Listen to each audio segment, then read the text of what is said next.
Why is the Battlefront Collection so bad by the Actman? All of this falling apart like this is on you. Wow. We had a good thing, you stupid son of a bitch. We had another command post for the Republic. We had everything we needed. It all ran like clockwork. It was perfect. But no, you just had to blow it up. You and your pride and your ego. You just had to be the man. If you'd done your job, known your place, we'd all be fine right now. What's up, everybody? This is ACT 7567 here, and today, the Battlefront Collection is a catastrophe. Nice. How bad is it, Actman?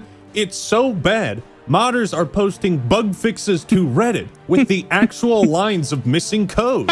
Hire this guy, Aspire. Hire this guy. I do want to state, however, me and my buddy, before this came out, as soon as it was announced, me and Baka called it. This is going to be just optimized badly. It's going to be a train wreck. It's going to be awful. And I've had people that say, yeah, they've enjoyed it. Absolutely. I'm not going to, if you're having fun with it, I'm not going to discount that. I hear single player is fine. But the fact that people were surprised that this flopped absolutely blows my mind. I called this day one learning of this, that this was going to be awful. Remember about the release of the Battlefront Collection is how broken it was. Also, I'm sorry in advance for this right here. What do I look like, a fucking botanist? I'm in the middle of recording a Gears of War review. Nice. So please just deal with it for this video and that video. The Battlefront Collection gives the GTA Trilogy Remaster a run for its money in terms of sheer awfulness and disrespect to the source material. Battlefront 1 and 2 were like childhood-defining games for a lot of people. You see all these videos on YouTube from people who played these games back in the day. It's like one of the great equalizers for millennials and people of my generation. There's a lot of reverence, nostalgia, love, and appreciation for them. And like most— Oh, 100%. I mean, I remember going back to Michigan and with some extended family, some cousins, and playing it, but it never really was something that I played in depth, which people have definitely called me a heretic for heresy, right? But I was more always kind of a Halo person. Halo 3, Halo 2 when I had it. Stuff like that. And going into Resident Evil and Dead Space, that was more of my kind of comfort game. In this era, if I had to say about, maybe like 2005, 2004, I mean, I was playing hundreds of hours of Pokemon Fire Red, Coliseum, and XD Gala Darkness. Let's be real. Like, that was kind of my thing in that era. But while I don't have that connection that many other people do, I understand that this game has a lot of people that look fondly back on it. Me calling and saying this game is going to be awful on launch is not to detract from that. I want games like this to be good for people. I just know games like this in Payday 3 weren't going to launch well. I was excited at the prospect of being able to watch those wrist rockets, take out that super, and have that happen just like the simulations. Steam already has a version of these two games, but they're more or less ports. And I thought, given the phrase Battlefront Collection, this would be sort of a remaster, retouching. I thought it was cool they were going to put some maps from BF1 into BF2 and let you play heroes versus villains on any of the other maps, not just Mos Eisley. The graphics were going to be polished up a bit. I mean, how hard could it be? Not. What? Enter password for what? Why is it asking me for a password? I don't fucking know. Can I play the game? I thought this would be a great opportunity for Aspire, the developers behind this remake, to be able to revive these old games, if for a time, and let people relive the nostalgia with their buddies in a way that was authentic. But it looks like there's been a change of plans. Instead of Battlefront fans being treated to a bit of fan service, this collection is a shameless money-grubbing exploit of said fan base. This is nothing more than a cold-blooded attempt to exploit people's nostalgia. Yeah. Which is the most disrespectful thing you could do with a game like this. Yeah. Pandemic must have been built on an Indian burial ground when they developed these games, because the Battlefront series is cursed. And it continues to be. The third game was canceled twice. The 2015 version had 10% of the content people expected. Battlefront 2 EA Edition had the infamous loot box fiasco, and when the game was really hitting its stride, they cut support to focus on Shitfield 2042. And now—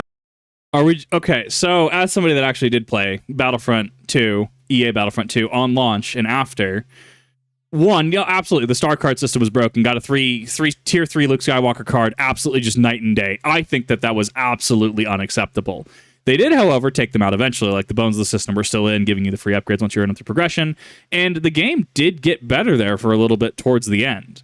That being said, it's a Halo Infinite effect, right? I can only hang on for 2 years while they try to fix the netcode and not give us content. Me specifically wanting more campaign content before I'm just kind of, I throw my hands up and I'm done. I don't want to deal with this. I don't think that's necessarily fair. And I was looking forward to more Battlefront 2. And I go back from time to time. I think it's an interesting system. I think to turn your brain off for a couple hours at a time, I think it's honestly neat. But, a lot of people, rightfully so, didn't like it, as well as having that canonical movie tie-in to, I believe it was episode 9, I think, right? There's a lot to say about EA Battlefront 2. Not a lot of it's good.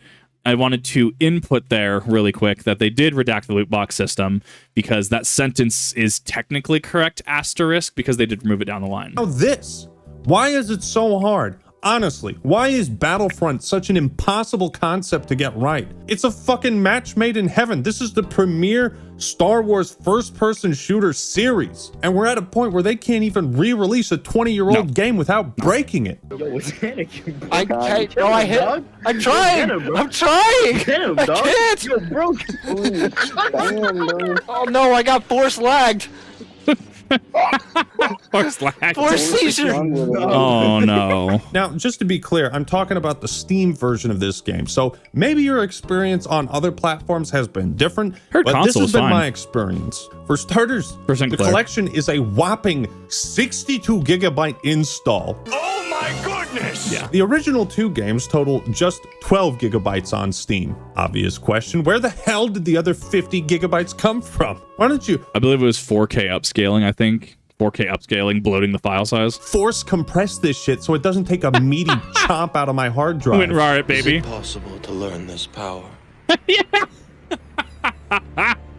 Not from Aspire. Fair I know enough. where the extra gigabytes came from. The distorted Lego graphics on Hoth. Just like the shitulations. Secondly, the collection is $35, which is more than all 4 Battlefront games combined. It's a somewhat reasonable price, I suppose, if it was up to snuff, but you didn't do anything to make it worth it. Certainly didn't help that the team at Aspire also used footage from a Battlefront 2 mod in their promotional trailer. Oh my god. That is actually bad, though. I think I remember hearing about this.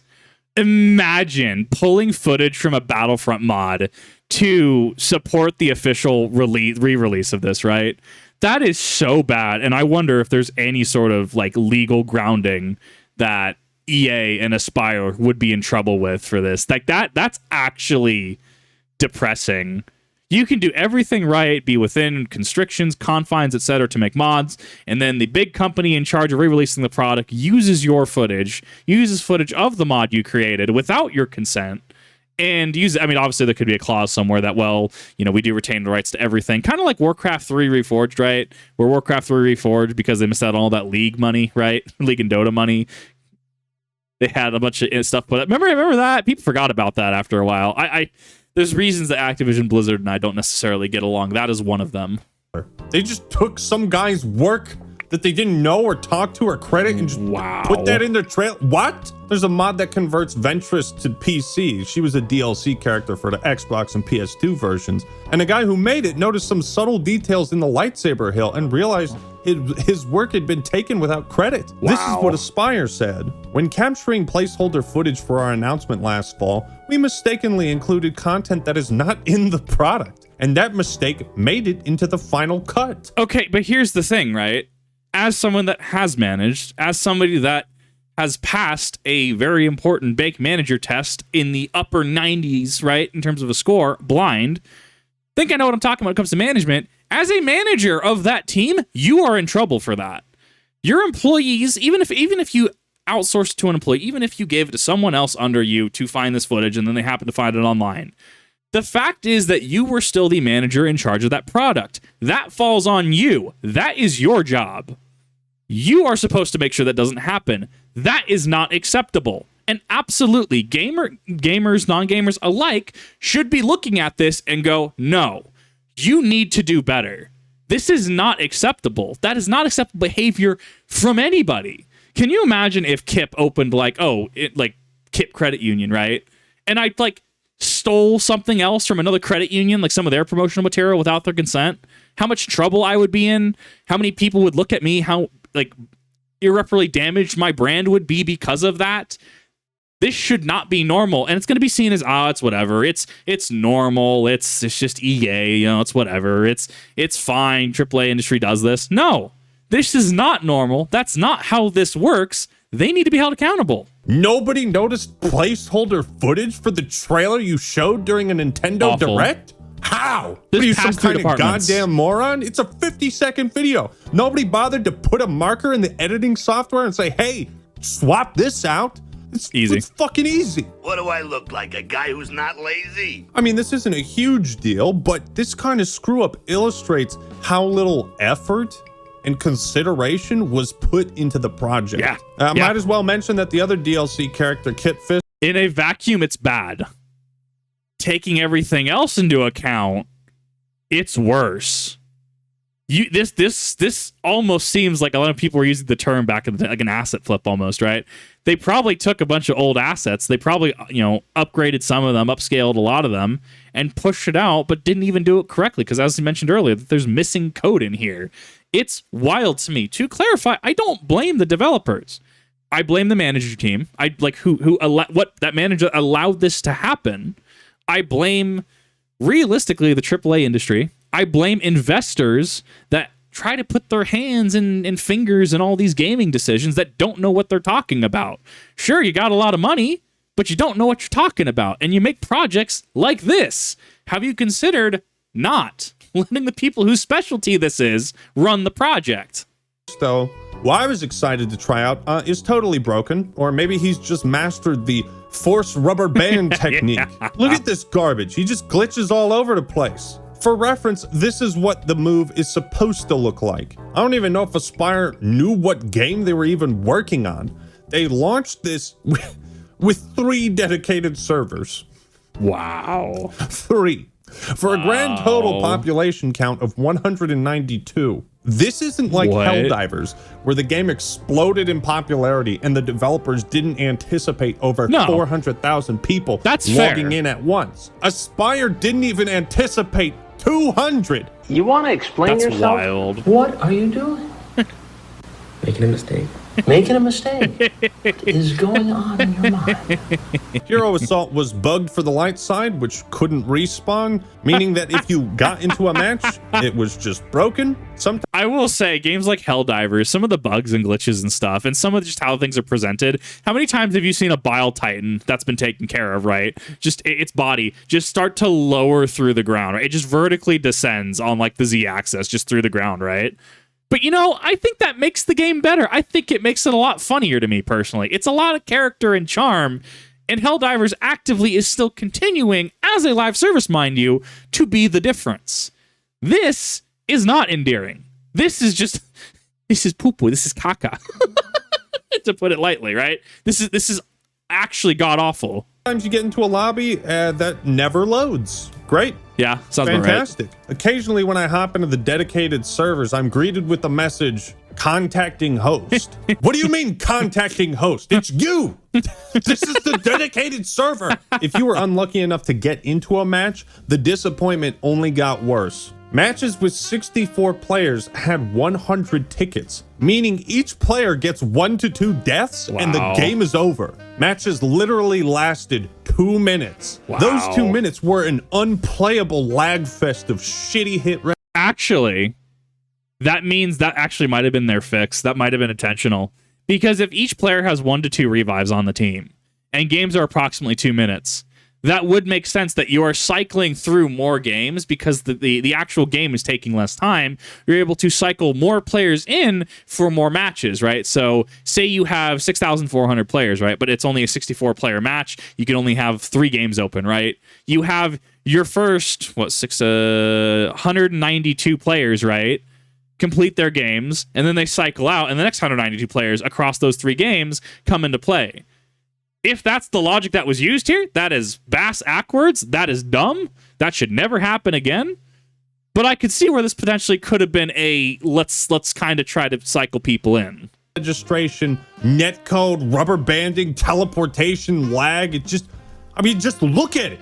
hit registration is unacceptable. Half of my shots will hit, but do no damage. The other half will hit, but it takes 2 full seconds to register. A lot of times there'd just be 5 guys in a room at point blank range, just unable to kill each other. As the old saying goes, watch those wrist rockets, because if they hit you directly, it's an instant kill. Not in the Battlefront Collection. You can just shrug them off without taking damage or even being staggered. Rough.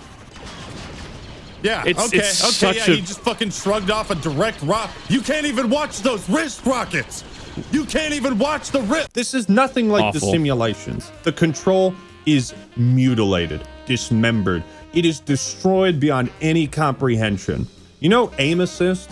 Well, the Battlefront Collection introduces a brand new feature I like to call aim resist, because your reticle resists enemy players. It just magically avoids the guys you're trying to shoot, like it's magnetically opposed. I have played a lot of Battlefront 2, and I know exactly how it's supposed to feel like. Even on the original Xbox, which is still clunky, choppy, and aiming's a little slow, but your aim never did this shit. It never did a fucking figure 8. This and the bad hit registration and lag makes the game not worth playing at all. Tried playing. I will say that because it was doing an existing product, because this is the Battlefront 1 and 2 that people were used to, you can't change up a whole lot. Let's look at a game that I'm very passionate about, Majora's Mask.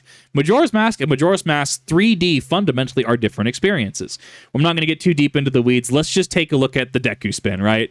In the original Nintendo 64, port to the GameCube, port to the Wii U of Majora's Mask, if you spun as Deku Link into water, you would keep that momentum. However, in Majora's Mask 3D, if you spun as Deku Link, you would not keep that momentum. You would come to a standstill once you hit water, and hopping was just inherently different between the two versions. Because I had experience prior on the 64 and GameCube ports of Majora's Mask, I thus go into it with that expectation. So, tying it back to this, if you have the expectation to watch those wrist rockets and that, oh, there was no figure eighting your crosshair, right? And you get into this, the wrist rockets don't work. Registration's god-awful. You're figure eighting around people, right? You see how that's just a betrayal of your expectations? You see how that could be a pain point and a contention point for people? When you redo projects like this, people, whether they know it or not, do inherently pay attention to that. I invite you down in the comments section. The original game versus the remaster of a game. What game have you noticed the exact thing that I'm describing? Where in the original, something was different versus the remake, where it was completely different, and it took you a little while to understand that that was the problem with the game. As a Droideka, can't roll into a ball. Don't know why. What? Guess I'll just die? What? I've heard that Aspyr released the wrong version of the game and then quickly swapped it out, which explains why some of these issues are fixed or slightly better and the game is more stable. But like, how does that happen? A lot of these issues were fixed or improved, but it is still important to take note of them because it shouldn't have been this way at all. It shows you how rushed the game. This is just pure negligence, a complete disregard for any standard of quality. Let's talk about the graphics. Now, we have a word for this. It's called shovelware. Vinny Vinesauce actually has a great shovelware showcase that's been going on for years. So shovelware can be great. Don't get me wrong. Japanese horse racing game for the Nintendo Wii, that went hard. Watch the Donkey video for that. Oh my god, it was amazing. But there's also shovelware like Eminem's Kart Racers. How many people have, one, heard of it, two, actually played the game, right? This is shovelware. This is all this is. This is AAA, grade A, exquisite shovelware. This is absolute feces served to you on a golden spoon. Grats, that'll be $39.99, please. You can't see it in the footage on screen, but while playing, I was getting some of the most god-awful screen tearing. Yeah. Oh, that's all right. I'll just turn on VSync and... It crashes. What happened? Get bent. Where's the fucking game? Well, there's no game here. Wow. What happened? Did the programmers pass out? Game crashes way more often than it should. You try to search for specific game types, it crashes. Now, most of the environments do look a lot better. More detailed and crisp. This is pretty much the only praise you can give the collection. Yeah. It looks how you think it did back in the day. So hear me out. Is there either AI generated or hand generated Is there an upscale mod for Battlefront 1 and 2 as it stands on Steam? If so, why buy the game? This blows my mind. But even this runs hollow because you can just buy the original Battlefront 2 on Steam and just install a bunch of free mods to make it look better than this shitload of Oh, hey, the thing I just said. fuck. Oh, but it gets better. It gets better. You see, Aspire also made the bold creative decision to remove half of the cutscenes from Battlefront 2's campaign. Half of the game's story is just gone. So people playing this saying, yeah, I'm having a lot of fun with the single player. You're not even getting the full single player. There's supposed to be a cutscene before and after every mission, but no. They pulled a Naruto to Boruto Storm connections with it, where they just cut half the story. Oh my god. Like, you get to Danzo versus Sasuke, and it doesn't even explain why Sasuke's angry. Like, obviously, from someone who's watched the anime, read the manga, played prior Storm games, right, you understand. That was such an absolute slap in the face to me as a Naruto fan. This is this version of it. I wonder if that's a licensing thing. I wonder if that's a rights thing. I don't know why they would do that, because they clearly have the space when the game is 60 gigabytes. Come on now. None of the post-mission cutscenes play. You're paying $35 for half of the narrative. This is embarrassing. What kind of a man are you? You're worthless and weak. You do nothing. You are nothing. Remember that amazing line after the Felucia mission? When the 501st was finally rotated out of Felucia, Ayla Secura made a point of seeing us off personally, calling us the bravest soldiers she had ever seen. It's a good thing we were wearing helmets, because none of us could bear to look her in the eye. Gone. Nope. No context. Reduced no to transition atoms. from mission to mission. Wow. This is shovelware. This is a shameless cash grab. I'm going to take that Kip W. Thank you very much, because he literally just said what I said. Obviously, he put the video out, right? We're on that same wavelength. We're thinking the same thing. I'm going to take that rare Kip W for calling it. And it's like, you only announced this like 3 weeks ago. Yeah. Why release it like this? Yeah. What was the rush? You know what it is? It's the end of the first quarter of 2024. That's why release it. That makes At sense. least Aspire bothered to include an epilepsy warning, because every time you die, you are treated to this visual spectacle. For some reason, they also swapped out iconic sound effects, like when you complete an objective, or when you load into a match in Battlefront 1. This is iconic. I've seen this number of times. God. The game audio and sound design is disorienting. Got me feeling like Mr. Krabs at the Pretty Patty stand. Sometimes you hear blaster fire behind you, then you look over there and there's nothing there. Other times it gets real quiet, or the music just cuts out, or you might hear these earth-shattering explosive sounds. Did they have the source code, actually? So this is actually a relevant question. This is actually why certain games, like Final Fantasy VII, right, were so notoriously hard to do corruptions and stuff with, right? Or at the very least, it was known that 7's source code got lost. If you don't have the source code, stuff like this would be incredibly easy to replicate, because you're missing inherent things from the original designers, the original developers, the original coders, right? Do they have the source code or not? Because this seems to me like they don't have the source code. And that would make all of this make a lot more sense.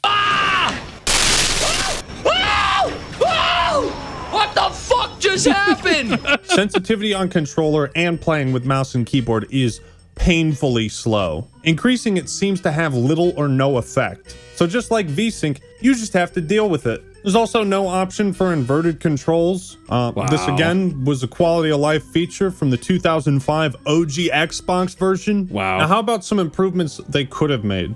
You know, stuff that would have really gotten people like me excited. We still have never had, to my knowledge, an official online version of Galactic Conquest. Well, thank goodness we avoided taking advantage. Damn. It's almost like there's a certain funny diving game right now that you and other players can play across the galaxy, delivering sweet, sweet democracy. And that would be, oh, I don't know, a really good contestant, right, a competitor for that game to do something like this. Huh. It writes itself. It's so good. Of that golden opportunity, who would have wanted to coordinate massive 64-player lobbies and invite people from their Discord server? You know, maybe YouTubers could fight each other, and gather teams of their own fans and fucking fight in a 5-hour-long galactic battle. Who would want to do that? Who would want to do that? You know, I would have hosted lobbies like that. I would have streamed it. That would have been awesome. Would have also been nice to have had like Steam Workshop support, or maybe worked with some modders to like add more content to the game, new stuff, new maps, heroes. Split screen only allows 2 people instead of 4. I know split screen ain't as big of a deal these days, but it's like, come on, dude. Like, can you get one thing right? Just one. You're supposed to enhance the game, or at the very least make it feature complete with what it was in 2005. This would not surprise me if this was pushed out in a matter of mere months. This would not surprise me if this was an expedited, we need to get something out to fill a release slot. That honestly would make this also make a lot more sense. If you can't even bring features from the original, it's like the game's almost 20 years old, man. It's not a high standard. Why is there no crossplay? That's a good question. What's wrong with you? What kind of nonsense is this? You'd think this would be a great opportunity to let everyone replay these classics and tear down the borders between platform so we can all relive the nostalgia with our friends. It's too much work, Act Man. They had 3 weeks to make this. They had less time than Redfall. These games mean a lot to me, and buddies I had back in 2005 wanted to play this again. And we're not. We're not playing this again. It's sad. A 20-year-old game is already going to have a small enough player base, so instead of one connected large group that can keep the game alive longer, it's segmented, which is going to drastically reduce the lifespan of this game, if it even has one. I really am upset about this because I wanted to stream it and host Galactic Conquest lobbies and just like have a good time again. My nostalgia for these games was just blatantly exploited for a quick buck. Fuck Aspire, fuck this company, the game is dead on arrival. Like, you have to intentionally mess something up this bad. So yeah, I really am quite pissed about this. Battlefront deserves so much better. It really does. It could make so much money. But time and time again, this series gets taken out back and shot with a 12 gauge of disappointment. It should be the easiest W and a fat payout for very little work. I honestly didn't expect huge sweeping updates or changes to the game, or updates to the jankiness, or even more polish. It would have been nice to have those things, but I never imagined it would be objectively worse. The Battlefront Collection, at least on PC, should not be purchased under any circumstances. There is literally zero reason to play this. You can get the original for like $5 and just mod that. The community is still alive. If you really want to find other people online to play with, you can. There is no reason to even pirate this. All Aspire managed to do was break 2 complete games and sell them to you for more each. What was the quote? I don't remember who said it. I know Louis Rossmann had repeated it at one point. You lose relevance when no one wants to pirate your stuff. Like, you have to think about that, right? Imagine you have a new TV show that comes out, right? And people don't want to watch it on the platform. They don't want to pay the subscription fee. They don't want to pay for a box set. They don't want to pay for a DVD, Blu-ray, 4K, whatever, right? They don't want to pay for a digital download. They don't even want to pirate it. I don't want to watch this for free. That is how you lose relevance. And that's kind of stuck with me. This does mirror this. I mirror all of the sentiment. I don't think there's a reason for you to buy the new Legacy Remastered Collection. I don't think that there's a reason. Shit. Well, thank you all for watching. I hope you enjoyed the video. This one cut deep, and I really hope Battlefront gets some love soon. They could be making so much money off of a Battlefront 3 or fucking anything that's even competent, you know? Let me know your thoughts and opinions in the comments below. All right, everyone, that's all I got for today. This is the Act Man signing out. Peace. In all fairness, though, I'm objectively wrong from the Star Wars community. I don't associate with communities a whole heck of a lot. I'm objectively wrong because, 1, I like Force Unleashed. 2, I consider Force Unleashed canon, which that incites its own debate and stuff like that. It's why I don't get to talk about Star Wars a heck of a lot. And I like talking about Star Wars. I grew up with it. I remember my dad and I were watching New Hope We were watching Empire Strikes Back, Return of the Jedi when I was, like 5 years old. Like he went to opening night of when it was still called Star Wars and not Star Wars Episode 4: A New Hope, right? So Star Wars has been a big part of my life, much in the way Lord of the Rings has. I wanted this to be a win for people. I wanted this to be a fat W for Star Wars and fans of Battlefront that want more Battlefront content. Me and my buddy just knew it was not going to go anywhere. And thus seeing, because I saw the Actman's tweet on it, I wasn't surprised. And I was a little, I guess I was surprised that people were surprised that the game was bad. But no, I feel that. And that's not to kick anyone while they're down. That's not to, really do anything like that. Thank you for the reaction, Actman. This was, I think, a very good vent piece. I think that this brought a lot of things to the forefront. This sucks. This sucks for Star Wars fans. This sucks for Battlefront fans. This sucks for a lot of people. I'm sure this sucks for the Battlefield fans too, because 2042 just recently lost support around the time of this video, right? And I don't know. I haven't really watched Actman since the Payday 3 thing because I guess I'm confused. Is Payday 3 good? Is Payday 3 not good? Because in his video, he said it was amazing. But then I guess in a community post later, he addressed that the game didn't have a stellar launch and then so confusion is why I actually haven't reacted to him. But what I can say is that if you liked his content, go ahead and check him out. I think that he is a big player in the YouTube sphere, in the gaming sphere. I think that he brings some good points to the table. But, I thought this was a good video. And, this is my condolences to a lot of you Battlefront fans out there. I really, really sad for you guys. And I wanted you guys to take a fat win from this. And it was so easy. This was given to them on a golden plate and they fumbled it all the way. Alas, don't really bother with the collection. I would recommend picking up the old versions if you can. Sometimes pawn shops have them if you're looking for, say, a PS2, Xbox copy, right? You can try to find that. Try to find a PC disc copy. If your PC still has a disc drive or get an external disc drive, I would recommend getting the originals and going with that. Thank you everyone for watching. Let me know your favorite Star Wars fact and or Battlefront memory. I'm very curious, and I'm very curious about your thoughts on Force Unleashed, because I absolutely love it. I've played both Wii and the other version, so I've played both versions of it. Thank you for watching. Hey, have a good one.